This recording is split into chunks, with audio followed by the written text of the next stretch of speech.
G'day, legends, and welcome to the Wednesday Pot Noodle by Celtic Down Under. I'm your host, Jared, and joining me for the next hour are Liam, Shane, and John. How you doing, Liam? Good, good. Yeah, a lot to talk about tonight. We've got someone back in the house who may splinter the support. We'll have to wait and see. I was going to go with a pun to start off with, saying the podcast full of ratitude, the Celtic Down Under podcast. But then you went the Master Splinter thing, so there we go. How you doing, Shane? Good, thanks, Jared. It's pretty fresh here at the moment, hence the hoodie and the hat. But looking forward to tipping the hat to some select comments in the queue that pop up. But no, forgive the tired eyes. Most people who know me know that I'm a cricket lover, and the Ashes is on at the moment. So yeah, it's good that the Aussies are 1-0 up in the series. Hopefully, they can do the whitewash. So we beat the Poms. Happy days. Good start. How are you to our English boy in here, Johnny? Yeah. Thanks for that, Jared. I'm good. I'm good. I'm gearing up for my holidays next week. I'm away on Wednesday. Big 27-hour flight, but it's been too long since I've been back in the UK. So, and it'd be the summer, thank God, not the winter. So, yeah, looking forward to it. Starting to pack already. Just don't get COVID this time, Johnny. That's all I have to say. Yeah, I would really like not to have COVID this time. That would be great. All right. So, order of the day. The return of Brendan Rodgers. We'll just get stuck straight into it. So all I want to do is just go around to each of you, and we'll just get a general chat about how we're feeling with the appointment now it's confirmed. So we're not going to dive into any tactical stuff or squad or anything at the moment. Just, you're in a safe space. Share your feelings. So we'll go to you, Shane, and we'll finish with you last, Liam. So Shane, Johnny, Liam, and then we'll go from there. So how are you going with it, Shane? Oh, where to begin? Look, it's been an interesting couple of days. There's been this real kind of groundswell of momentum for Rodgers' return. I'll be honest, I'm probably somewhere still on the fence a little bit. I'm not kind of on the bus, I guess is the phrase that's being used, or anything like that. Look, don't get me wrong. He's a great manager. He's got fantastic credentials. He's been successful. He's been successful at Celtic. He's been successful elsewhere. I'm sure he'll be a success this time. But look, I'm probably, like I said, not as across it and on top of it as everyone else. So I'm sort of reserving my judgment a little bit still. I guess the way he originally left still leaves a bad taste in my mouth a little bit. Time might heal that wound. But look, I'm sure he'll do a great job. I'm definitely behind him, and I'm glad that it's been done quickly and properly. I think I was probably still caught up in the romanticism of Ange and how we were able to pluck Ange from, another part of the world and get someone of that quality and bring them across to Scottish football. I was hoping we might do something similar, and sure, I was probably on the Muscat train. But look, it's done now. Yeah, I see you shaking your head. Look, it's done now. And look, I'll be behind him and the team, absolutely. And hopefully it yields a lot of success. So good luck to him. The only thing about the Muscat train there, Shane, that I'm going to comment on is at least it's a train and not a bus. I'm not liking these analogies of buses. So, yeah, the Brendan bus, it's such an easy one to use. So, yeah, we'll crack onto it. But Andrew Galea in the comments is just like, same squad with direct comparison to Ange Ball. We'll get into that a little bit later on. Before we jump to you, Johnny, I'll just give my thoughts because I'm very similar to Shane there, so I won't take long. But it's, for me, I said last week I don't want him anywhere near the club. He's at the club. I'm going to have to deal with it. That simple. I will try my best not to throw my book. But the thing is, like, okay, if he comes in and we win trebles or a lot of trophies, do well in Europe and progress, that will start to heal a lot of people. But for me, I don't trust the guy. And that's why I didn't want him near the club. He was the best available manager out of the group that we were linked with in the media in terms of his ability, what his levels he's coached at, and what he's done in the past. So I will give credit there. We got the best manager we could have got. At the same time, I don't trust him as far as I could throw him. And the old saying is, fool me once, shame on you. Fool me twice, shame on me. So if the same situation happens again, every single Celtic fan who's got on board with it this time is going to have to put their hand up and say, yep, I was fooled by him. But that's just my opinion on it. Over to you, John. Well, I think what you've said there is really important, Jared, because we are going to get fooled by him again. I don't know what I don't think anyone should be under the illusion that he isn't going to leave again in probably a similar fashion. I don't think the second I was trying to think of a team. I don't know if he'll go down to the EPL again, but someone like Real Sociedad, a relatively minor team in a big league. Second they come knocking, he's gone. So I think I agree with you guys. And I think it's really important that we remember this, that it's forgive but not forget. We can't forget what he did, and we have to be ready and expect the exact same thing. He's already started with the catchphrases and the quotes and the sort of bits and stuff where I can't remember in his interview, he said something like, when the decision came, it was a no-brainer for me and my family. He sat down and he had many conversations with the board about exactly the manner in which he would come back. So there was many times that it was a brainer where he was thinking about, how he could come back. So it's already started. Just remember, it's all nonsense. It's all spin. It's all spin. It's all spin. It's who he is, right? And we just have to accept that, right? I didn't know that I was going to feel like this, but I'm actually happier than I ever thought I would be, right? I thought I'd be pretty, like yourself, Jared, I'd be like, didn't want him. I used to call him the rat the exact same way, I still do, but I just thought I would be accepting the fact that he was here and happy that he was winning, but wanted to see the back of him and all that sort of stuff. But I was talking to my colleague this week about, because he's a football fan as well, and he supports Sheffield, and we were talking about it, and he said, yeah, Ange has moved on, and I was saying that Rodgers has come in, and as I was talking about it, I realized I was quite happy that Rodgers has come in, and I thought, oh my Christ, and I thought about it as if I was, in a really toxic codependent relationship who just was happy to be with anyone. I just didn't want to be on my own. I just needed a manager in that I knew, and I couldn't have it where we couldn't have a manager. I just, could be on my own sort of stuff. So I thought, oh, Christ, I didn't expect how happy I was about it. And I think that's probably the manner in which Ange left, the list of managers we were supposedly linked with, and he was by far the best one, where we knew there were certain guarantees he'd come in and give us success. So surprised about how happy I am about everything.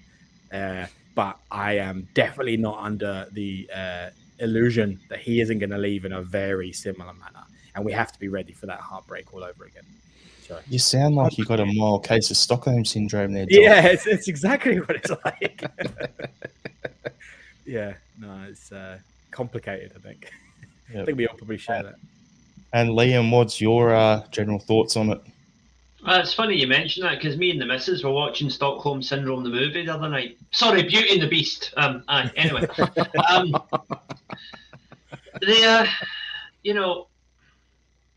We talked about the rat. I made the Splinter reference, but at the end of the day, the guy is also a proven Sevco shredder. So, and I'll stop the cheap turtles puns now. I promise.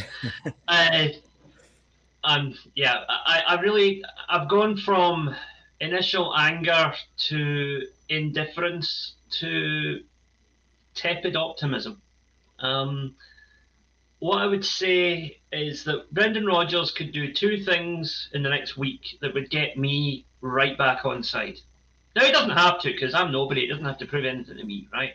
But from my own personal point of view, one, he could, if not say sorry, at least acknowledge that things ended badly last time and express some sort of remorse or regret for it and assure the fans that he wants to do better this time. Two, he could go out and sign a good player from an obscure market, be it the J League, be it the Australian leagues, be it South America. just something to reassure me that we're not going to go back to signing English League cast-offs.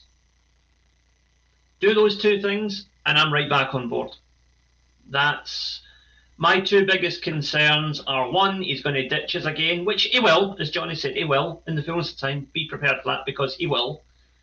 And the second one is that we're going to abandon the very expansive nature of our transfers in the last couple of years and regress back to a very Western European-centric model, which, quite frankly, a club of Celtic's current financial stature cannot afford to sustain long-term. Yep, and we'll have to agree with you there. There's a couple of there's some comments here as well. I'm just trying to locate them again. Where was it? Andrew Galea, that's right. I don't trust him to spend the money wisely. There's no value in England, and that ties into what you're saying there, Liam. Where Exactly. it's we'll just got to see what happens. But we've got a couple other comments here about the Adidas top, which we'll talk about later on. So Damien's like, Adidas made a snake jersey, especially for his return.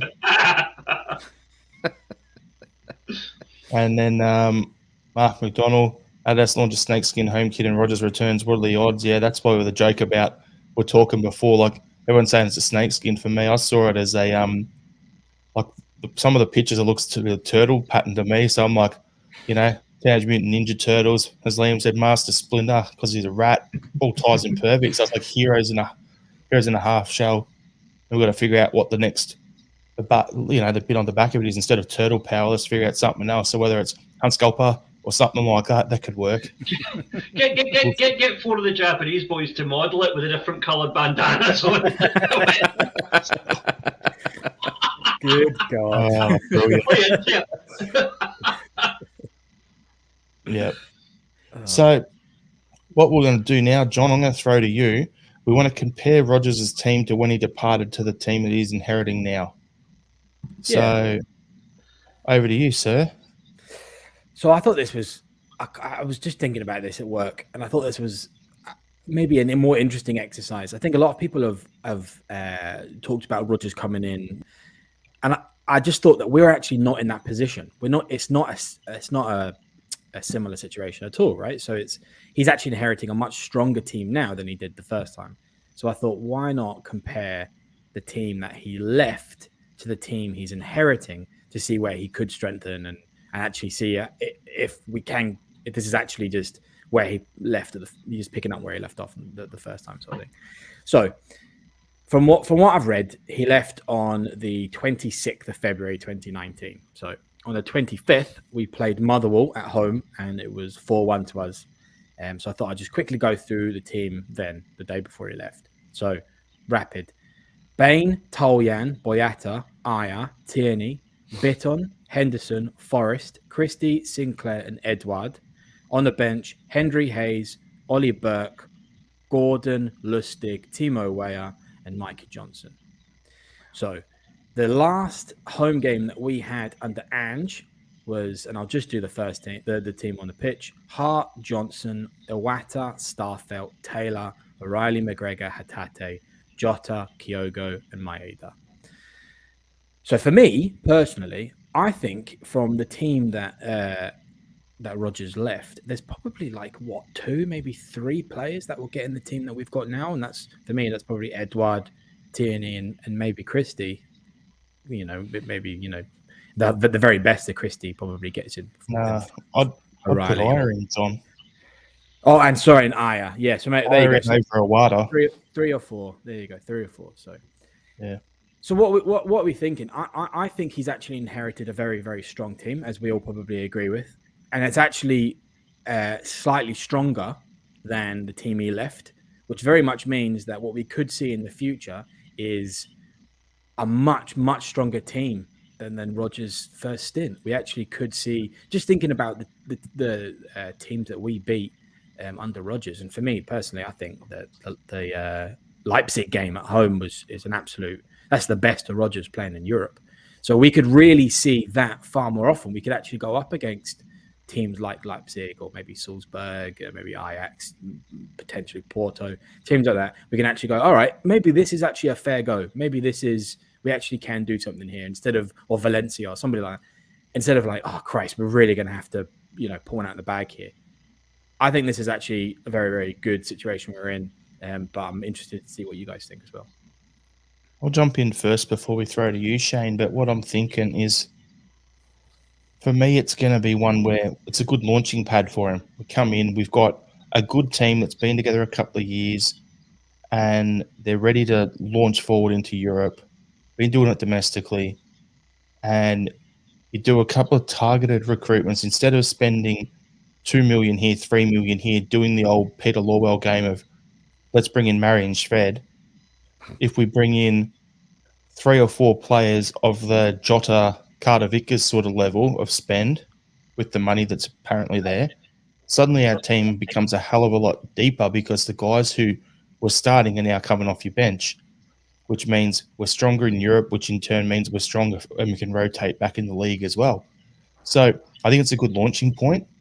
We'll probably talk more about the recruitment and everything a bit later on. Actually, we will. But for me, I think it's a good launching point, and a lot of the players that we have got long-term contracts. So if we were to sell anyone, we'd get a fair chunk of change coming back into the club to reinvest as well. So I think it's a good starting point. What are your thoughts, Shane? I think we are in a very good position now. I think we were all, if we go back a few weeks ago, very bullish about what was to come under Ange next season before all this kind of kicked off. And I don't think a lot of that changes. And it was interesting hearing the lineup that Johnny went through, because I did something similar today. But instead of looking at the last match before he left, I actually went back to the League Cup final against Aberdeen, which I'm pretty sure was his last trophy before he left. And that was only a few months before the list that Johnny went through. And even some of the changes then in comparison to who lined up just before Rodgers left was amazing. Look, I think we are in a stronger position. I think we've got a good, very balanced squad. And I think we've got a lot of depth, which I don't think Rodgers had when he initially left. And he didn't necessarily have when he started at Celtic either. So, Jared, you've probably summed it up for me. I think we've got a good launching pad. I think we're in a good spot now to go forward. And I think we're all thinking the same under Ange, and that doesn't really change with Rodgers coming in. Yeah, I would add to that I think the fact that the backroom team are all sticking around is a very important aspect to this, because the reason I was championing Kevin Muscat before was for continuity. And if we're getting Rodgers, the best form of continuity we have is that he still has John Kennedy there, he still has Harry Kewell there, he still has that backroom team. And I think that indeed, might have a couple of pints of Muscat when we're done here, but anyway, what was I going to say there? I've forgotten it.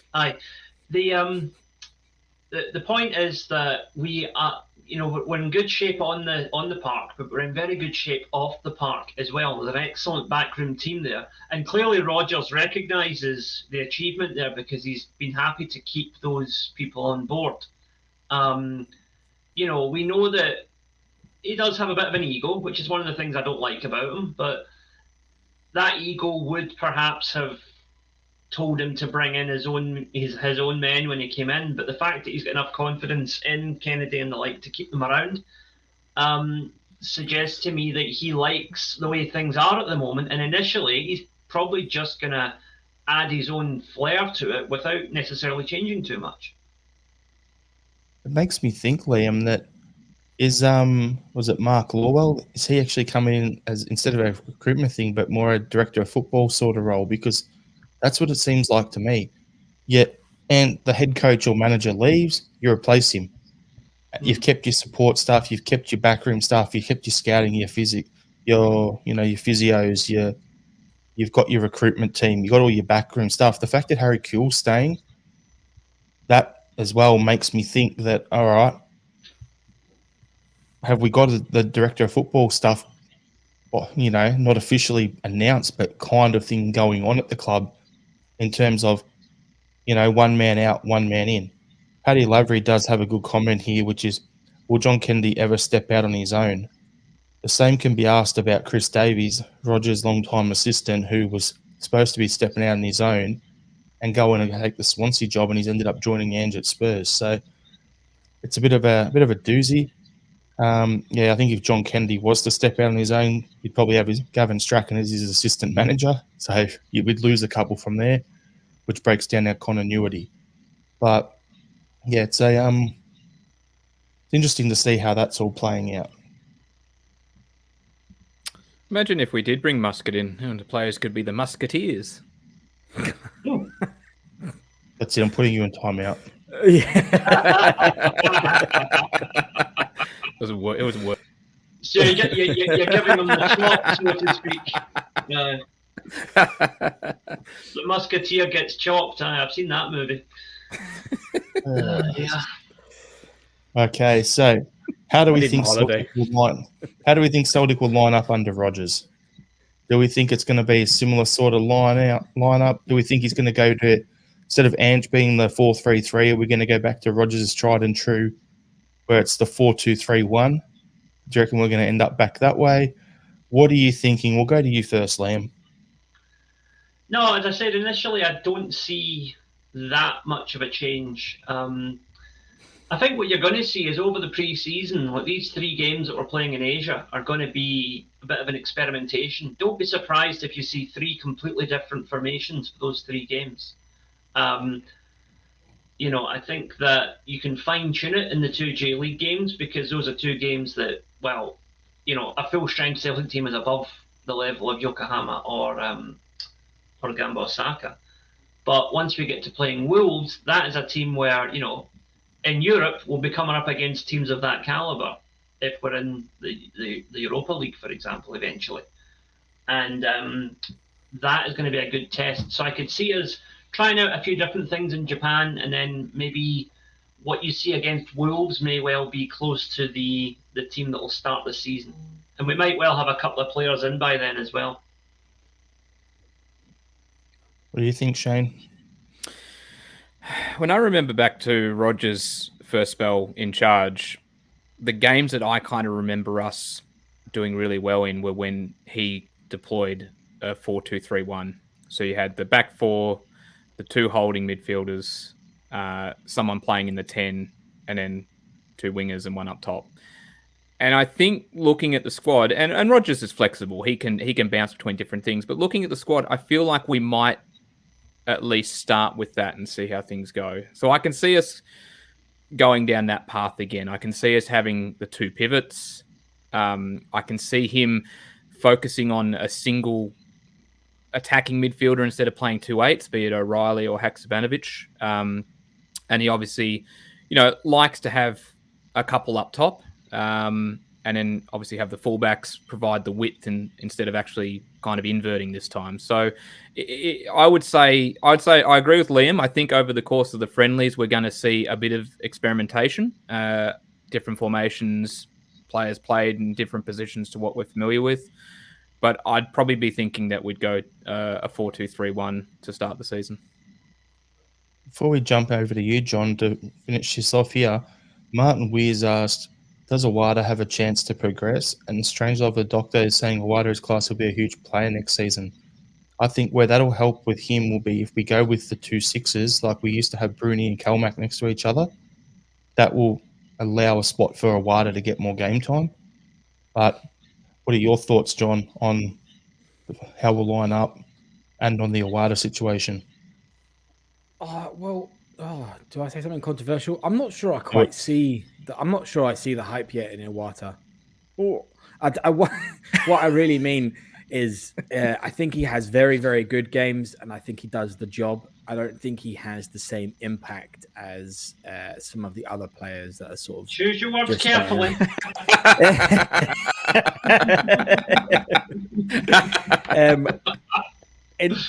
What I meant is he's fantastic and he should be in every starting. I just think other players who starting out have more of an impact. And I wouldn't say drop him or sell him or anything like that. I think he needs to keep getting games, and hopefully I'm just I start seeing what everyone else does. On the Rodgers formation stuff, I just had a little flick through of his Leicester's last, I don't know, 15 games or something like that. I think we'll probably see more of 4-2-3-1. That's his favoured formation by far. And I think maybe for games where it's considered risky, quote unquote, he probably will result to that. It will just be back to what he knows, and it will be sort of drilled in. This is your default. We go for it. I think games, especially in Scottish League games, we'll just see a mixture depending on the opponent. I think we'll see 4-3-3. I've noticed that when he played really big teams in the EPL, he also did a 3-4-3, probably with his diverting back to like a 5 at the back when he's on the defense and stuff. We'll probably see lots of that as well. Occasionally, we might see 2 up front. I think from what I think somebody mentioned it in the comments, I think he's had a lot of experience in English football, and what we actually might see is a bit more diversity, which he probably was one of his biggest criticisms when he was in his first stint, which was it's always the same formation. We were crying out for 2 up front sometimes. We were crying out for something different when it wasn't working, and he just never did. He stuck to what he knew, and he was very principled in that way, which is probably one of his good virtues. But I do think he's now probably got more strings to his bow, and we'll probably see a more range of formations. But like I say, for 4-2-3-1, we'll see it far more than we have under Ange. For me, I'll look at it and go, 4-2-3-1 will be the main default setting, but I'd like us to have other things, as you're saying there, John, other formations we can play. Like Mark McDonald's pretty much on top of it here, is always playing 2 defensive midfielders in the SPFL.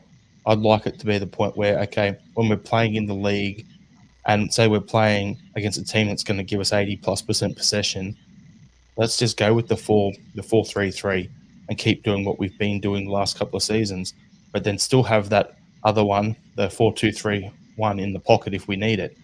Then at the same time, that also gives us, that way our squad will also give us positions where we've got players for different formations. So if we're playing the 4-2-3-1, Awada gets more of a chance.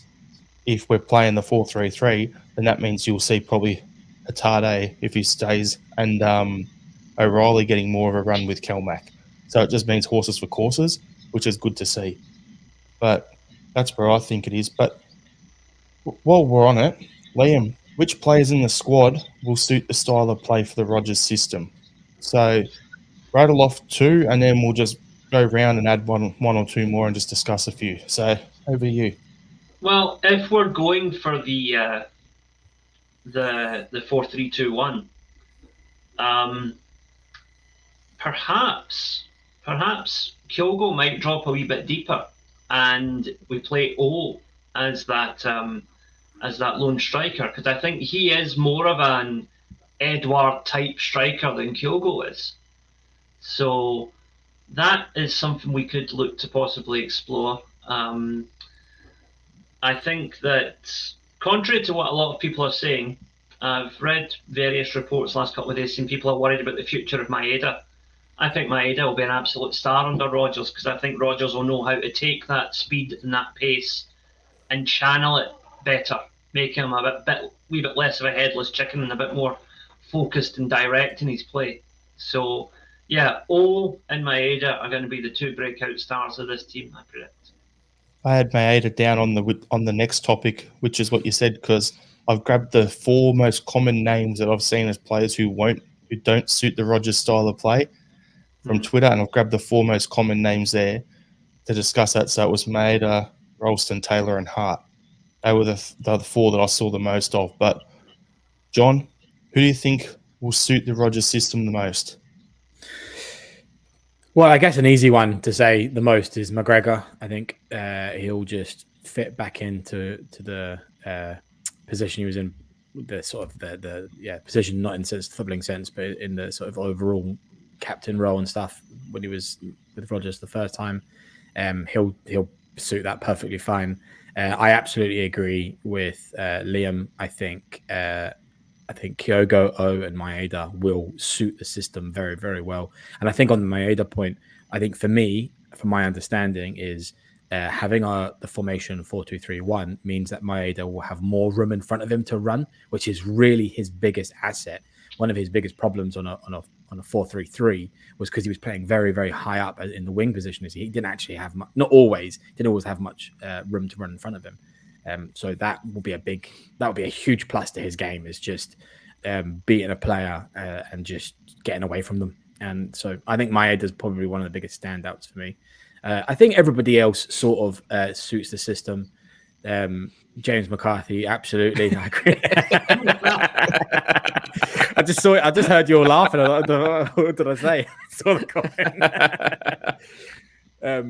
Yeah, look, I think if it's all right, I'll just point out a player that I don't think is going to suit Rodgers' system. We're doing that topic next, John. So right, okay, I'll leave it. I'll wait until the next one. Okay, right, we'll go on to Shane, and then I can bring up my point. I agree on the comments about O. I definitely think he's someone that will get more of an opportunity under Rodgers and potentially thrive under his system. But focusing on the 4-2-3-1 that we talked about before, the two players that I think could thrive are Matt O'Reilly and Haksabanovic. And the reason I select those two is because Rodgers does like to play with a specific number 10 as opposed to 2 8s. And I think that suits both of them to a T. And I'd love to see both of them get a shot as the lone number 10 just behind the striker. So I would probably say O'Reilly and Haksabanovic. It's funny we got through the whole way and no one brought up the two. I was thinking, we all know Rodgers loves a tricky winger. So for me, Jota and Abada. Those were the two to me. As soon as I saw him coming in, I'm looking going, you've got your Scott Sinclair on one wing and your Paddy Roberts on the other wing. You've got your Jota on one and Abada on the other. Perfect. We're ready to go out there. We've got 1,000 wingers. There you go, as his old saying is. So it'll be interesting to see how that plays out. But I think those two will be good if we can hang on to, like someone in the comments was saying, about if we can hang on to Abada and O'Reilly. So it's going to be interesting to see how it all plays out with who wants to move on. But I think anyone who was having doubts will be thinking, well, I get a chance to play under Brendan Rodgers, and it might give them even if I do it for another 12 months, it might be a way to keep guys hanging around. But which players won't suit the Rodgers style of play? We'll go to you first, Johnny, because you wanted to go straight at it before. So over to you, mate. Well, I don't know if it's a concern, but it's the first person I thought of, like yourself, Jared, when I thought who's going to do well, who's going to struggle. I thought immediately of Hatate. And the reason why I thought immediately of Hatate is because I think in his game, he enjoys a very direct pass. He likes to cut through defensive lines and get through to the forwards and stuff. And that is just going to be unacceptable under Rodgers because basically the amount of times that you lose the ball when you try direct passing is quite high, right? I don't know the stats, but you probably only get less than a third of direct passes actually come off.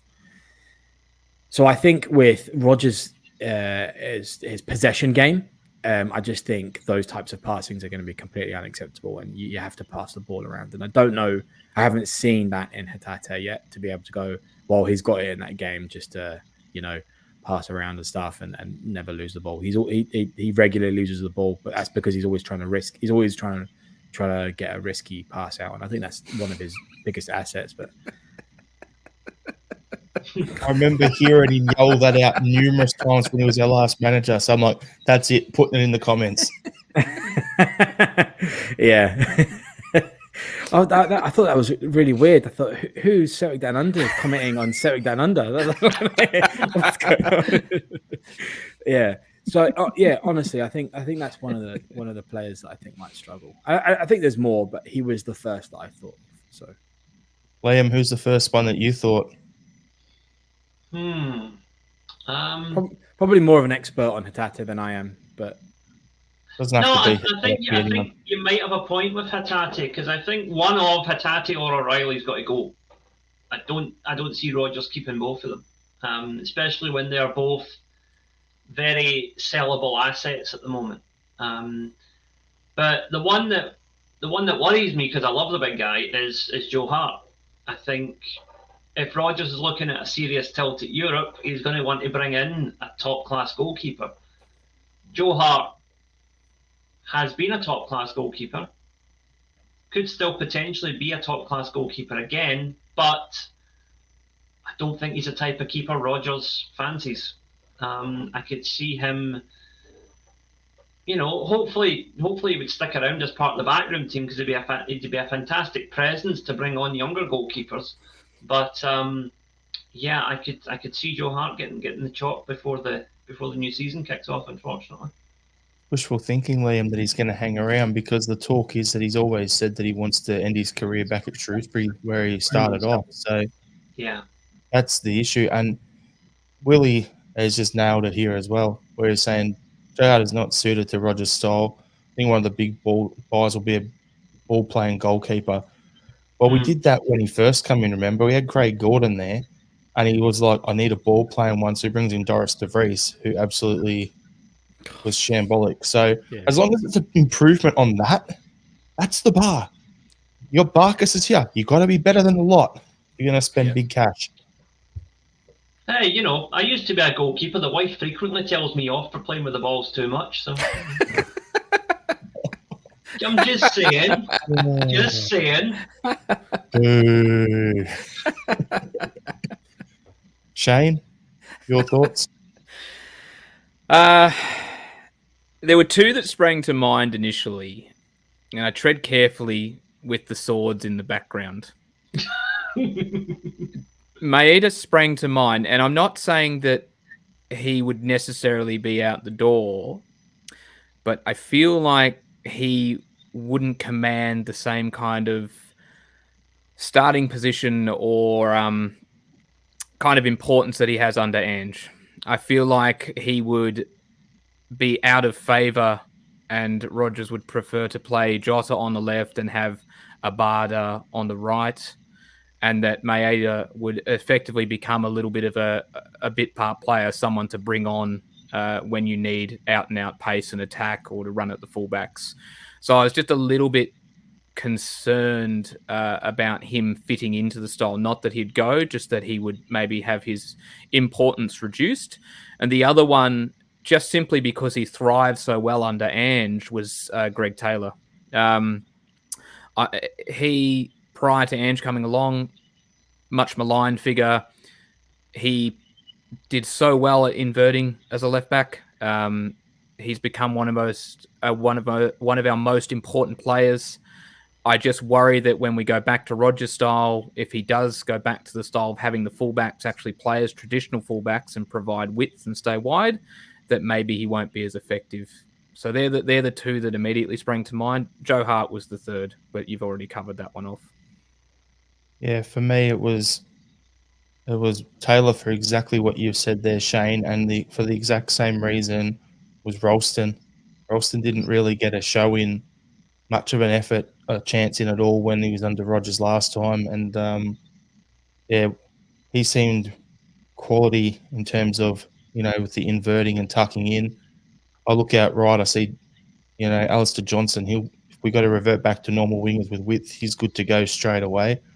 So that'll tie into our next topic of which areas are we going to be looking to spend in and everything. So we'll throw to that. But yeah, I think the fullback positions, particularly Ralston and Taylor, if we're not inverting anymore, those two are going to be it's going to be a bit of an uncomfortable, settle in for them. Yep. So apparently we've got a rumour £30 million war chest available, plus any sales goes on top of that for Rodgers to rebuild what he wants to do. That's why I was saying early on about 4 players at the 6 million mark. There's 24 million there.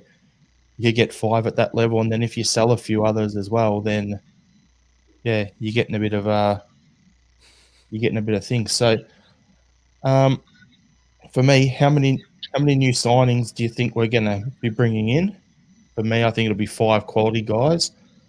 And at what positions do you think they'll be coming in? I'll go with mine first. I think we're going to bring in the ball-playing goalkeeper that we said. probably another European quality number 6, a number 10, and a left back, more than likely a left back. And then maybe another central midfielder or a striker, one or the other, depending upon sales, if that makes sense. Maybe both. If we sell one of Hatade or O'Reilly, then we'll bring in both another striker and a central midfielder. But that's what I'm thinking. Shane, what are your thoughts? I'm thinking roughly 4 or 5, so similar to you, probably leaning towards 4. I agree with you on the ball playing goalkeeper. I think that's definitely going to happen. I can see left back as well. I'll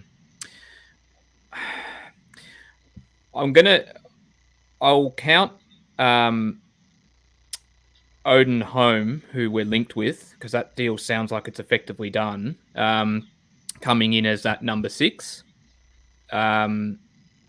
So I'm not going to include him in this because I think that'll probably be the 5th. Sorry, he's having a medical today, apparently. I've just read on the internet. Well, actually, no, I'll include him in the 4 then. So as that number 6 that you were talking about, Jared, I think then we're probably... I actually don't know if we will strengthen the midfield area. I think, if anything, we've probably got too many midfielders at the moment. And I don't see him necessarily going for a 10, but I can see him trying to pull in another striker, one that's probably a bit more clinical in Europe, or can be more clinical in Europe. So I think that's my 4. It's the fake Fabrizio Romano's Twitter page when you need it, with the picture of Rodgers and Dembele and all the talk there. That's what you... But... Okay, so John, I want you to build on what Shane was just talking about, but I also want to ask you, will we break our club transfer record this summer, which is the £9 million we spent on Edouard? Most probably, I think, which is why I don't think we'll have as many as 5 coming in. I thought maybe 3, and then I forgot about your man Odin, so I guess 4. If maybe if that was separate to the rumored 30 million, but even if it is, I think we'll still see. I still think we'll see a big buy. I think that's more Rodgers' MO, to be honest. I think realistically, I don't think we'll buy a goalkeeper this transfer window. I agree with all of the points that. I agree. John's lost. You said that, John. I don't think we'll buy a goalkeeper, and I went like, It was Jared's reaction that completely caught me off guard. I think Joe Hart's decent enough that at least for one more season, I think that I agree that it doesn't suit Rodgers' style of a ball playing goalkeeper and stuff, and he definitely can't do that. Like, that is not what his strengths are in. But I just think there's probably other areas that are more of a priority. I think what we'll probably find is, instead of we'll probably find some move on and then therefore get others in to replace position sort of thing. So I think people like Turnbull will probably move on.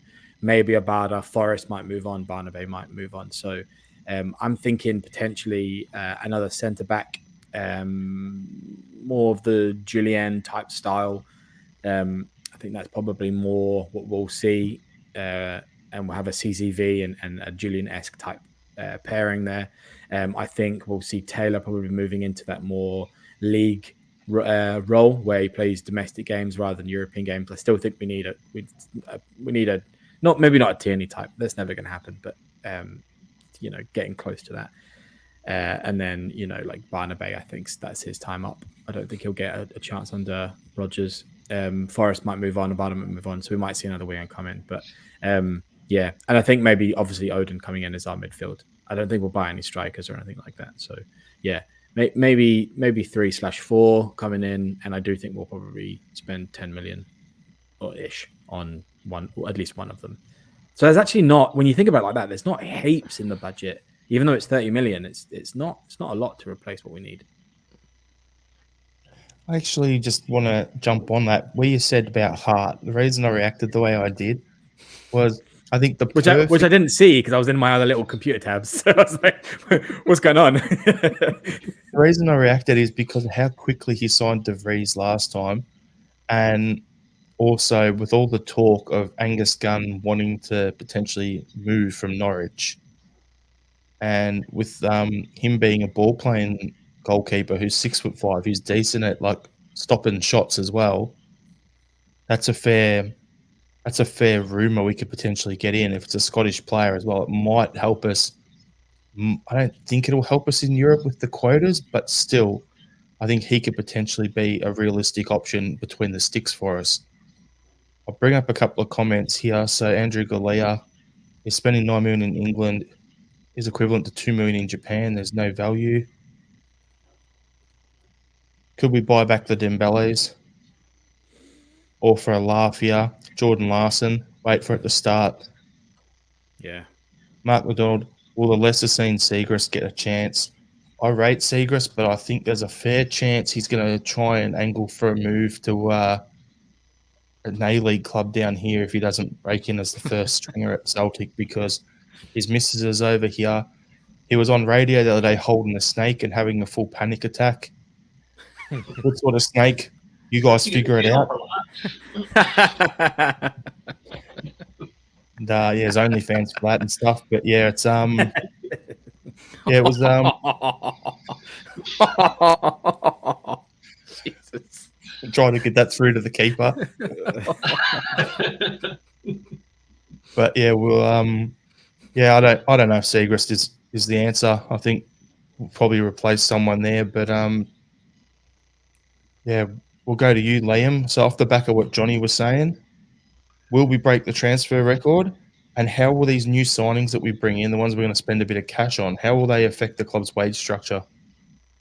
Right. I think, personally, I hope we don't break the transfer record, because I would much rather have 5 or 6 players in the 4 to 5 million bracket than 2 or 3 in the sort of 10 million bracket. Ultimately what's probably going to happen is a mix of the two, but I would much rather, as Andrew commented there, now that it's a slight exaggeration, but I do think that you would get much more value if you were to spend 10 million on 3 or 4 players in Asia, be it the J League, the K League, or Australia. Because in a football context, Australia is part of the Asian Conference, before any geography teachers jump on me. But the reality is, I think Rodgers will want to make a statement signing, and it's going to be, probably a £9-10 million player. But the numbers, I think it's going to be, actually we're going to have a net gain of 0. Because I think 4 or 5, maybe 6 players could come in, but the same will go out. I would say, sorry, did I freeze for a minute then? You're good now. Keep going, Liam. All right. Okay, good. Right. Okay, sorry. So, yeah, I think that there'll be a sort of net gain of 0, because the same number that come in will go out. 5 or 6 might come in, but, just to rhyme with a few names, I think Turnbull's for the off. I think Johnson is for the off. Mikey Johnson, not Alistair. I think Seagrass is probably for the off. I think we're more likely to see a Yeti than a Jetty in a Celtic shirt again. So he's for the off. That's, there's 4 players right away. And that's before we sell any assets, really. Which, as I've said before, I think we will sell one of O'Reilly or Hatate.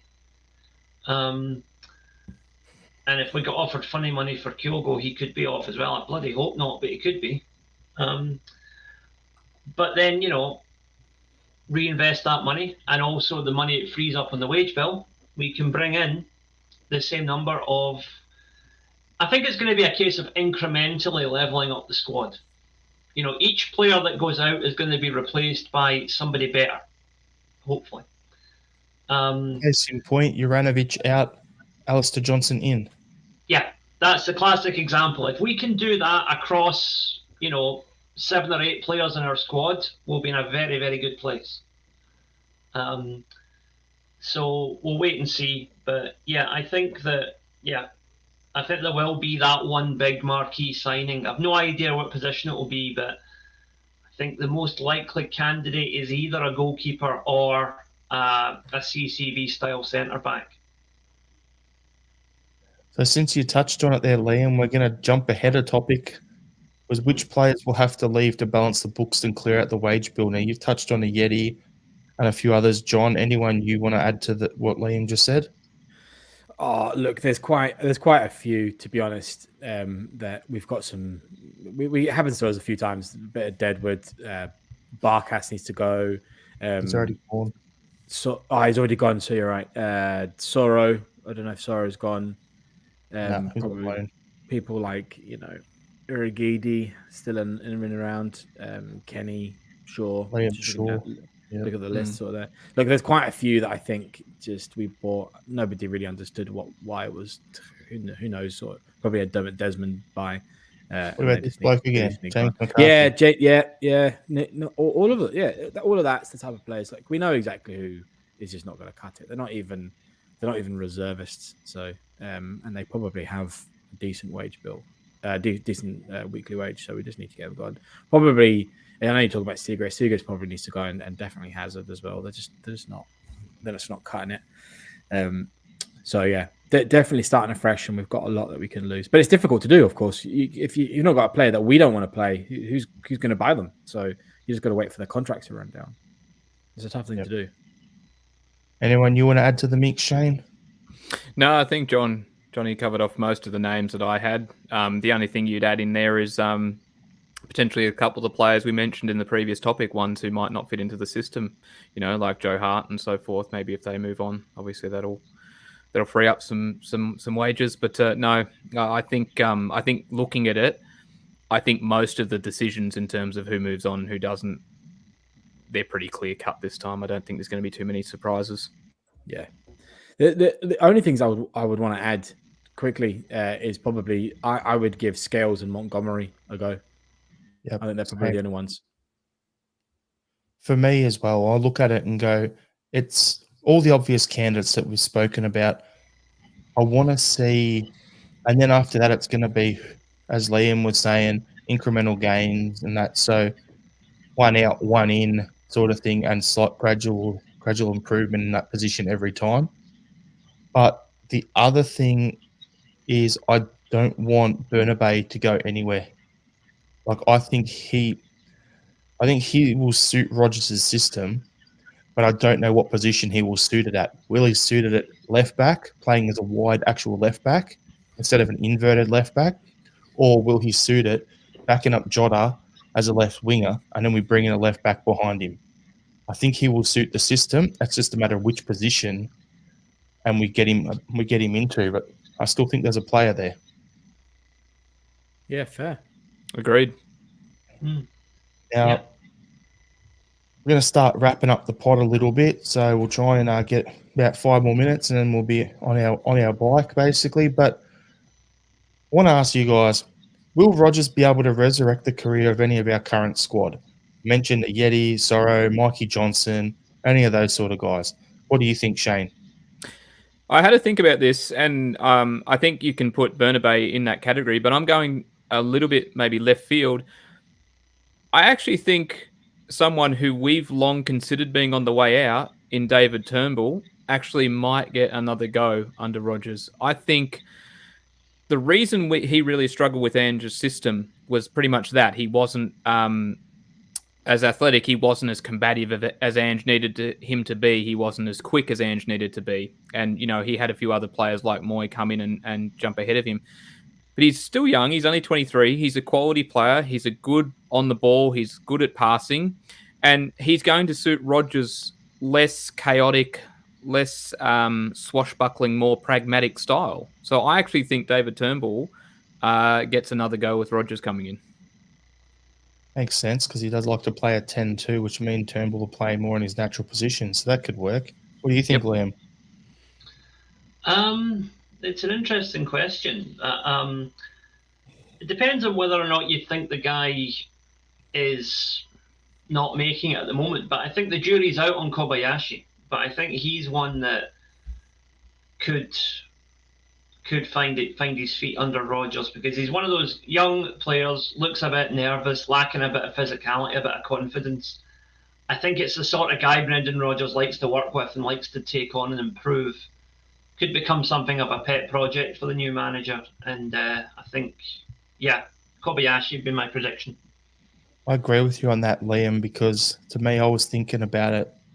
He would be the Jack Hendry signing that Rodgers made last time as the ball-playing centre-back. Yeah, exactly. Johnny? Yeah, look, that's definitely someone that I thought about. I think there's a few players that I don't know if resurrect or is the right word, but maybe like push on and just find different levels. And that's probably true of everyone, but I think some of the ones that I'm kind of thinking of is we talked about Barnaby, and I think Barnaby is definitely one of them. Haksabanovic maybe might find new levels under Rodgers.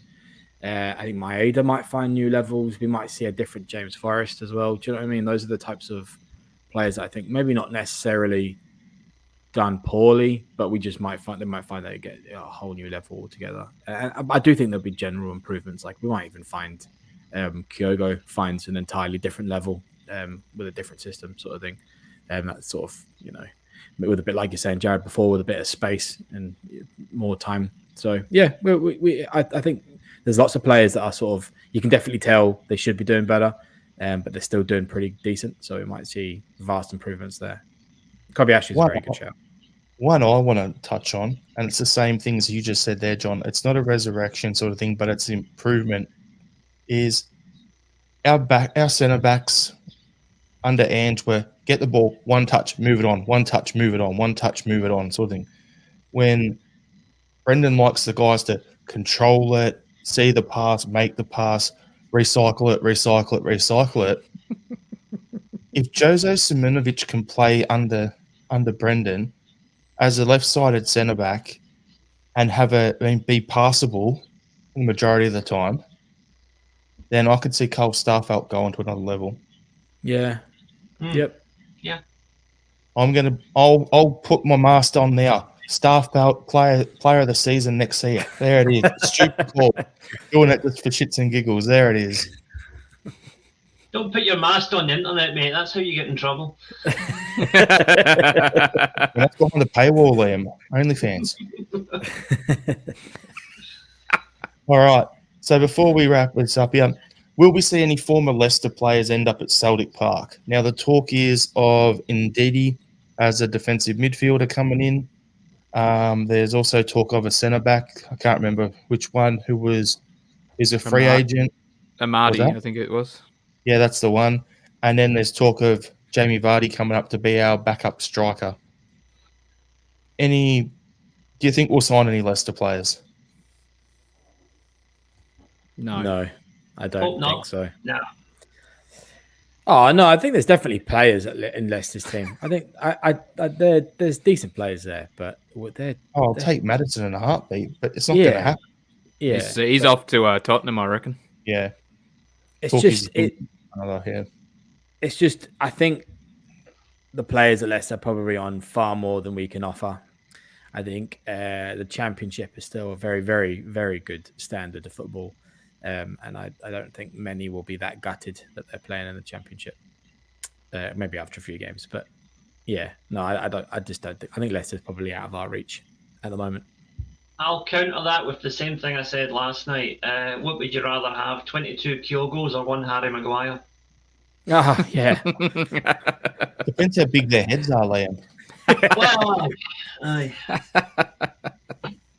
maybe that's the sort of Ange's comeuppance that he's probably going to have to manage Maguire at Tottenham for a while. Do you know, if anybody can make a player out of Ange, I'm convinced there is a player in there somewhere. It's getting them out is the problem. No, Liam, it's simple. It's once he puts both shin guards on one per leg instead of both on the same leg, then he might actually be balanced on the ball. Yeah. It is hard, balancing that head around So moving Yeah. on. Anyway, we'll quickly touch on the new home kit. Liam, you're the shirt aficionado. What's your thoughts? Look, I'm going to make a slight case for the defence here, and the thing is, Celtic's home shirt is green and white hoops. There's not a lot you can do with that. And Adidas have been criticised for the last 2 or 3 years that the home shirts have all been very, very similar to each other, to the point where some people are like, well, do I really need to spend another 65 quid for a shirt that's got silver stripes on the shoulders instead of green ones? You know, so they had to do something that was a bit of a departure from the norm. And like the kit I'm wearing just now, this looks a hell of a lot better in person than it did on the telly. So I will wait until I've actually got my hands on one before I pass final judgment on it. Because obviously I'm going to buy it anyway, because I'm an idiot and I spend too much money on football shirts. But that's me. So yeah, I think I can understand why some people don't like it. I can understand why it's divisive, but Adidas had to try something different. They had to. So for all those that were moaning that the last couple of shirts are too generic, well, this is what you get if you keep moaning about it. So be careful what you wish for. We'll go to you, Shane. What's your thoughts? I don't like it. I'm not a fan of it. I'm not a fan of the pattern in the hoops. What I'm really not a fan of is actually the black, or the amount of black that's on the kit. So the black shoulder stripes and the black down the side. And I love black as a color. It's my default clothing attire, but I don't like the way it blends. I actually think I'd probably look at it in a more favorable light if that wasn't so prominent.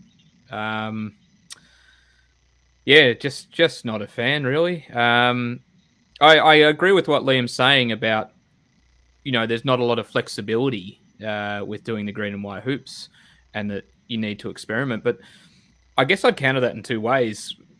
I think the last couple of kits have been a little bit different, and I thought the most recent one, had the hoop design with kind of the hark back to the centenary season with the diamonds or the arrows kind of thing. I think you can actually do like a little bit of a on again, off again approach. Go out a little bit one season and then bring it back the next, make it more traditional and kind of balance it that way a little bit. And if you are going to experiment, well, I would probably lean on that being the away or third kit to do that, and then see what it's like as opposed to the home kit. But no, if you get rid of all the black on it, I don't think it would be that bad. Mickey's like the fingerprint third kit is banging. Johnny, what's your thoughts? I think it's fucking horrific. I think it is revolting. Why don't you tell us what you really think, Johnny? Don't hold back. Come on, get off the fence. I think it's one of the worst Celtic kits I've seen in a very long time, and there's nothing redeemable about it. Nothing. I accept that they could have done something different, right? And I'm not entirely opposed to putting a pattern through either the green or the white, right? But why did they choose the turtle shell snakeskin bullshit is beyond me. They could have easily picked Celtic symbology or tartans, or they could have done clovers, anything. There's culture behind Celtic. You could have picked anything in the world. You pick some. Yeah, it does look like the fucking Flintstones. It's ridiculous. It's not good. The black's horrible. The pattern's horrible. It's not even. Do you know one of the basic things you need to do in the hoops is just actually have hoops, which is a straight line. It's like they've gotten a green marker pen or green paint and just splashed it over a white top. It's bad. It's really bad. I'm not buying it. Ever. All right. This just shows, Jared. Obviously, Johnny was one of those guys that was watching Captain Planet while we were watching the Turtles. So all I'm going to do, just to end the podcast here with my opinion on it, is this is going to sound, after what John said, I like it. And the reason I like it is because it's upsetting so many people. I'm a traditionalist. I love the tops, right? But in 20 years' time, I buy that one, the proper original top, not a remake. in 20 years' time, that's going to be a cult classic, much the same way as some of those ones from the 80s were, and the 90s are. That is, Not wrong. it's shocking. I'm going to say it's shocking. It looks ugly, but I like it because it's going to be great as a future classic, and I'm going to buy it for that reason. So, whatever. It is what it is. We can't do anything about it now. It'll probably be like that grey top where I thought it was absolutely honking after the St Mirren game, and then you see it on the boys when they're actually playing well and everything, and it's like, yeah, I ended up buying it. Let's be honest. So it's going to be that one. I'm going to buy it anyway. Who cares? It is what it is, and we'll just support the team as we move forward into the season. So with that, we'll leave the podcast there. Thanks everyone for tuning in. Appreciate all your support on the podcast. And off to watch Origin. Queenslander.